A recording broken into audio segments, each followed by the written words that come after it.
నమస్తే ఫ్యామ్, ముందుగా అందరికీ హ్యాపీ న్యూ ఇయర్. సో మీరు న్యూ ఇయర్ ఎలా సెలబ్రేట్ చేసుకున్న డెఫినెట్గా మెసేజ్లో షేర్ చేసుకోవడం అయితే మర్చిపోకండి. సో ఎర్లీ మార్నింగ్ 5 o'clock లేసి ఇక నేను అత్తయ్య కలిసి ముగ్గు వెంటనే స్టార్ట్ చేసాము. వాకిట్లో పెయింట్ వేసి ఉంటుంది పెద్ద ముగ్గు, దానిలోనే కలర్స్ అయితే ఫిల్ చేసేసాము. అండ్ అలాగే చిన్న ముగ్గు హ్యాపీ న్యూ ఇయర్ వచ్చేసేలాగైతే వేసాను అనమాట. మా ఇద్దరికి పెద్దగా ముగ్గులు అయితే రావు, సో మాకు వచ్చినవి ఏదో విధంగా అలాగైతే వేసామన్నమాట. ఇక నెక్స్ట్ అయితే ఈ చంద్రబాబు రెడీ చేసేసాను. అండ్ అలాగే న్యూ ఇయర్ స్పెషల్గా మార్నింగ్ అయితే సేమియా అయితే ప్రిపేర్ చేశాను అనమాట. ఇక నెక్స్ట్ ఇక అత్తయ్య పూజ కూడా కంప్లీట్ చేసేసారు.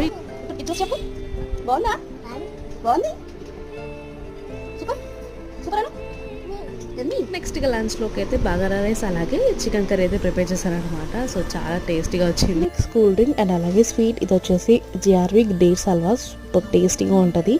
నెక్స్ట్ డిన్నర్లోకి అయితే పూరి అయితే ప్రిపేర్ చేశాను. Puri with chicken curry combination చాలా బాగుంటుంది కదా, సో అందుకే డిన్నర్లోకి అయితే పూరి అయితే చేసుకున్నాము.